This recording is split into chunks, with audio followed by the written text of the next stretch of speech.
Hello, Movie Man Eric here. Thank you for joining me for this, the first episode of my brand new podcast.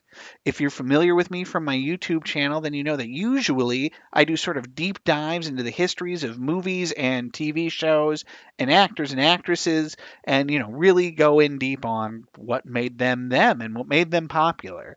Well, on this show, I want to use this opportunity to just check in with you from time to time about some of the stuff I'm watching and talk extemporaneously about the movies that have been interesting me lately. And today I'm going to start with a new release called The Wasp, directed by, I think it's Guillaume Morales, and starring Naomi Harris and Natalie Dormer. The Wasp is a sort of psychological thriller in an old school style. The story centers around Naomi Harris, who's playing Heather. She has some concerns about what her husband has been up to, fidelity wise. And so she reaches out to an old school friend, Natalie Dormer, and the two hatch a sort of strangers on a train style plot to get Naomi Harris the justice that she's looking for. Now, what drew me to this film is that I really like Natalie Dormer.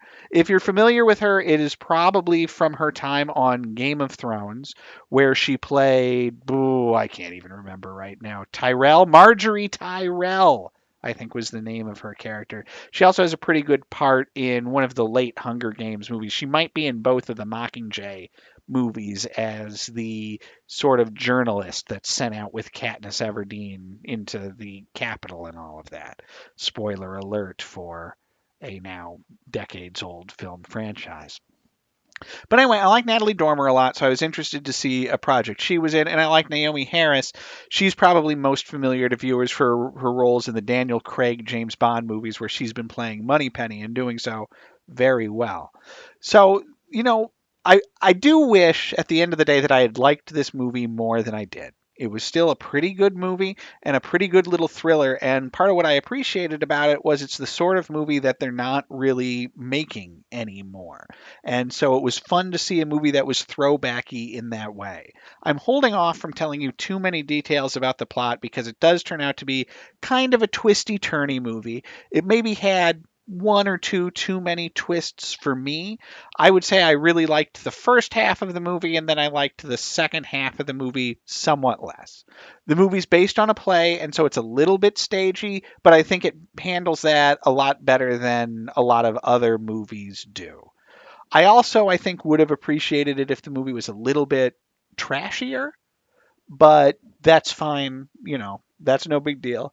The one other thing I'll say, and I don't think this is a spoiler, but if you're an absolutist on not wanting any spoilers, skip ahead a little bit. But I will say that the final shot of the movie really gives the rat from the end of The Departed a run for its money, and I'll just leave that at that. Now, all of that makes it seem like maybe I didn't like the movie too much. I did like this movie, and I think the thing that I liked about it, outside of it just being a little throwbacky like that, is extremely solid performances from both Naomi Harris and Natalie Dormer.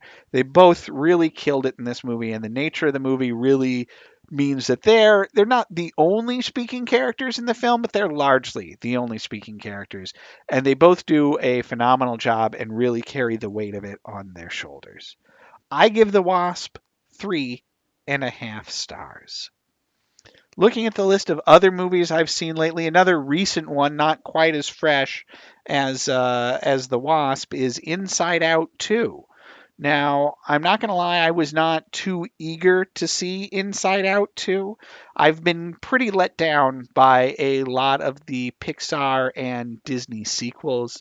I don't think Frozen 2 did a great job of capturing what was great about Frozen. I did not think that Finding Dory was particularly essential. It felt kind of like a rehash of Finding Nemo, and Incredibles 2, to me, felt very much, especially plot wise, like a rehash of the first Incredibles, almost beat by beat. And I love the first Incredibles movie, so I was disappointed by that. Disappointed by these sequels coming out of Pixar and Disney that just seem like a little bit more of the same. And I was afraid that Inside Out 2 was going to be that. And to be frank, it kind of is. But it's enjoyable. It worked pretty well for me. It's not as good as the first Inside Out.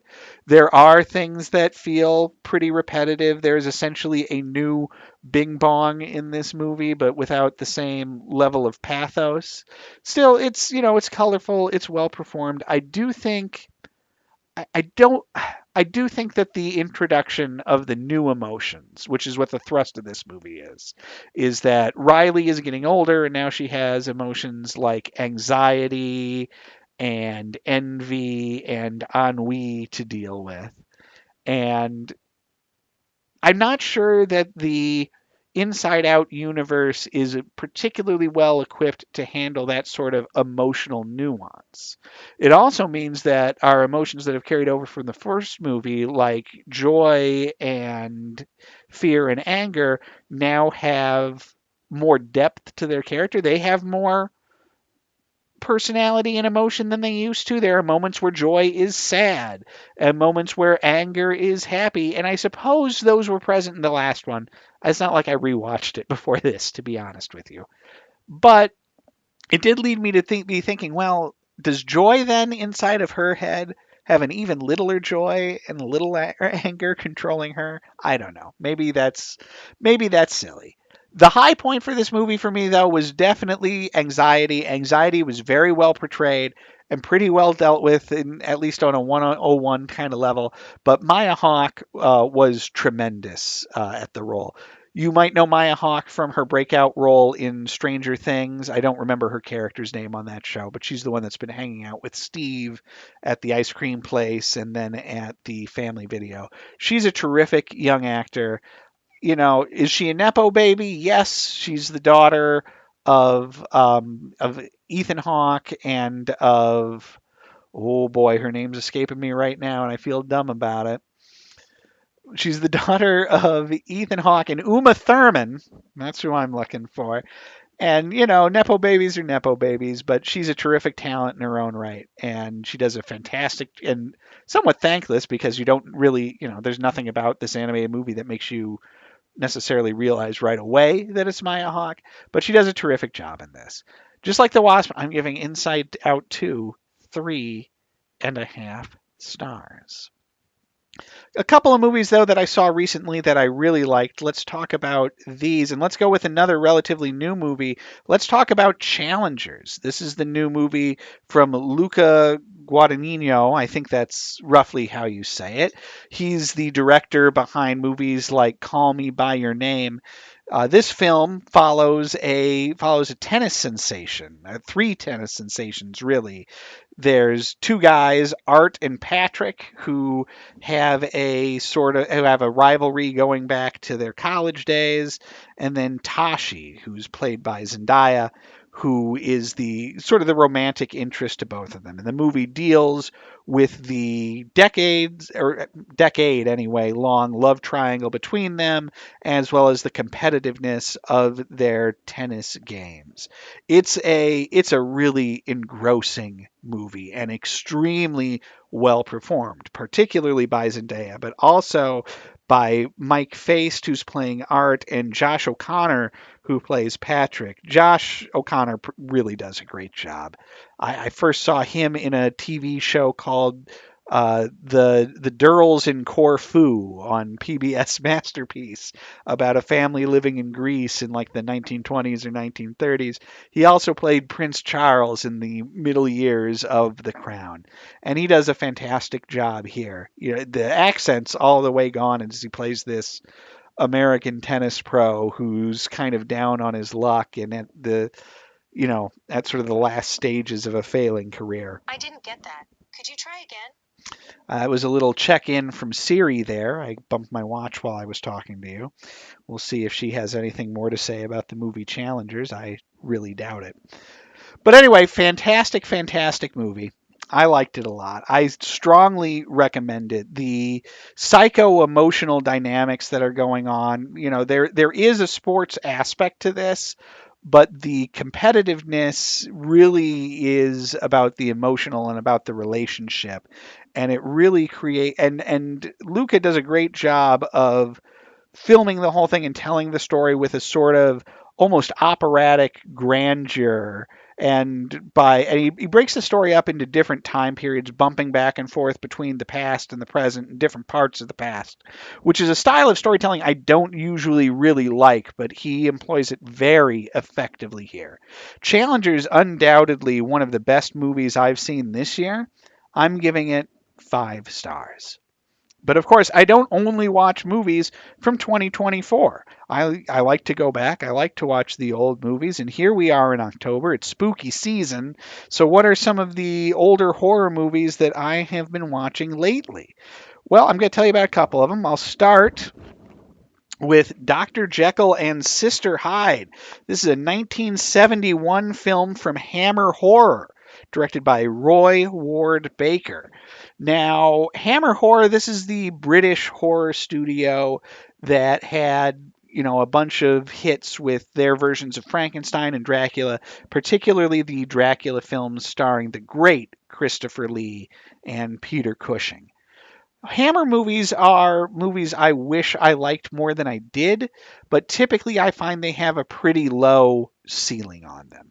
They always look good. They're always a little bit sexy, a little bit transgressive, but there's something about, I don't know, the storytelling tends to be a little bit staid, and it's not always for me. Dr. Jekyll and Sister Hyde, which, as you can probably guess, is the Dr. Jekyll tale, but this time he done turns into a lady.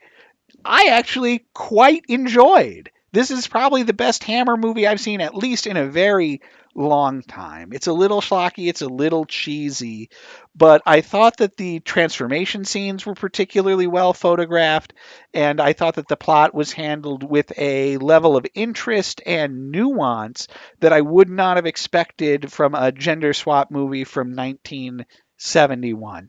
I particularly enjoyed the portrayal of Sister Hyde by Martine Beswick. There's a scene early in the movie where Jekyll transforms into Sister Hyde for the first time, and I was surprised and very entertained that the reaction of Sister Hyde isn't one of confusion or horror, but just absolutely ecstatic laughter. It was a real treat and a surprise in a movie that I ended up really enjoying, and I'd give Dr. Jekyll and Sister Hyde 4 stars. I also rewatched The Witches of Eastwick recently from 1987, directed by the great George Miller of Mad Max fame and starring 4 powerhouses in Cher, Susan Sarandon, Michelle Pfeiffer, and of course, Jack Nicholson.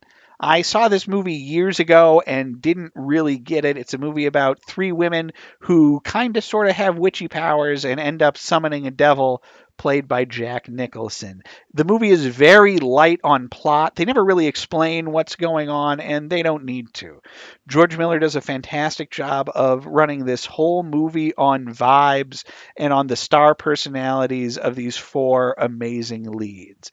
It's a terrifically fun movie that doesn't require a lot of deep thought, but will bring it in terms of vibes and emotion. And it's also a movie that, when I do think about it, I think about how good it was and how it's very much the sort of movie, and I've said this before even in this show, that you don't see anymore. It's a movie star movie that's also high concept, that has a sci-fi fantasy element, that isn't too, pardon my French, but a little too far up its own ass in terms of its mythology. It's a movie that trusts its audience to go with the flow and enjoy the story. And to borrow a phrase from the great drive-in movie critic Joe Bob Briggs, there's not too much plot to get in the way of the story. Witches of Eastwick, 4 stars.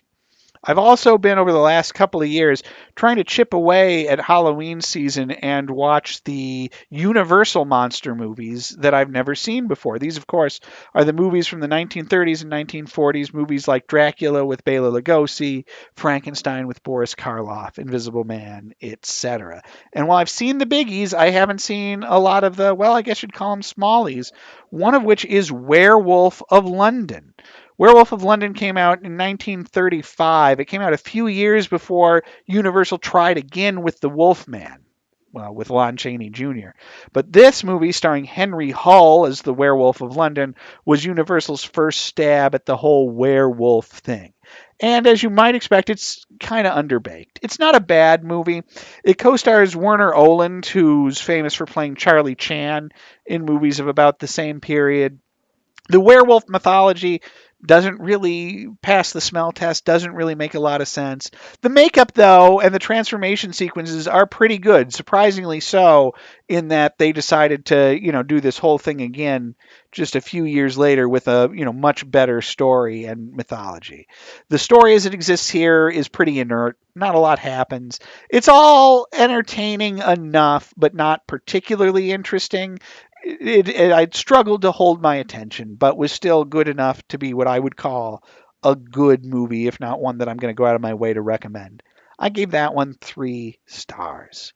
From that same year, I checked out The Raven, another Universal monster movie. This is one of the team up movies of Bela Lugosi and Boris Karloff.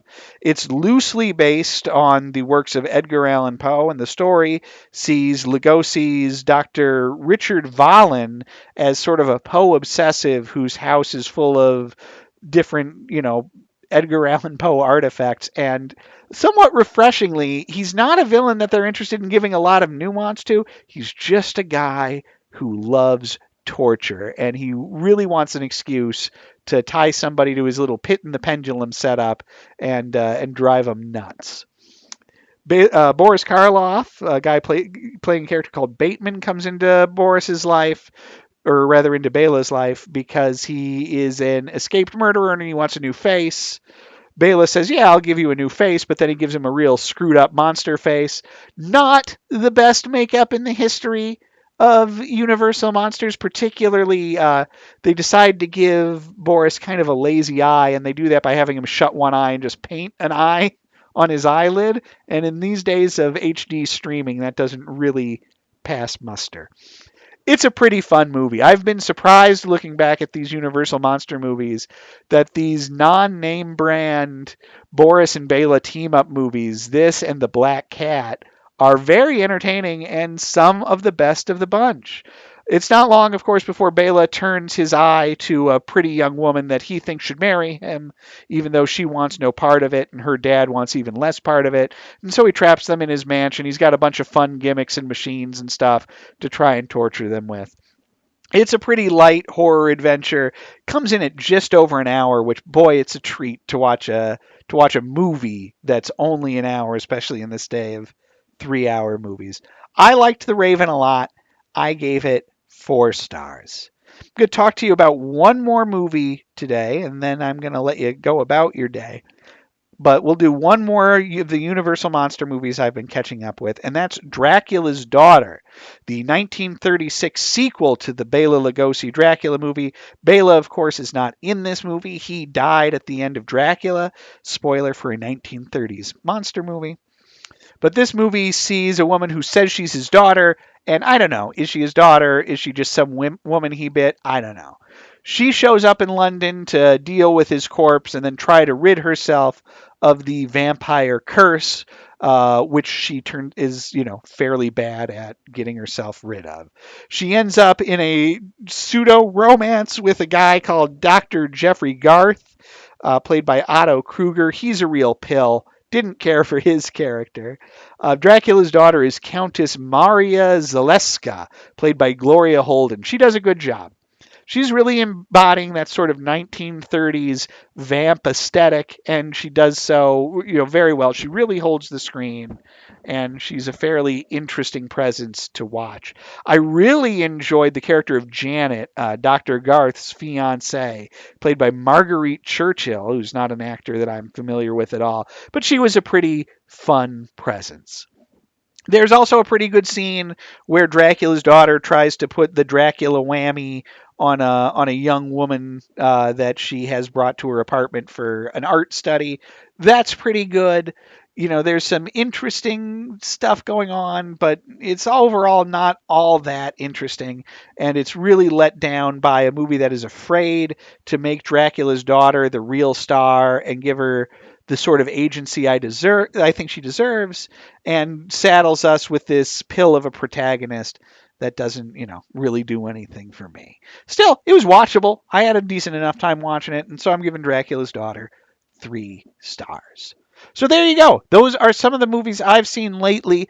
I enjoyed recording this. I'm going to try and do it more often so that you can get a sense of some of the stuff that I'm watching if you care to. Feel free, by the way, to email me. You can email me at eric@northmetrotv.com. That's ERIC at northmetrotv.com. I'd be happy to do versions of this where I just answer some questions and things like that. But hey, thanks for joining me. And as I always like to say, stay safe, watch movies.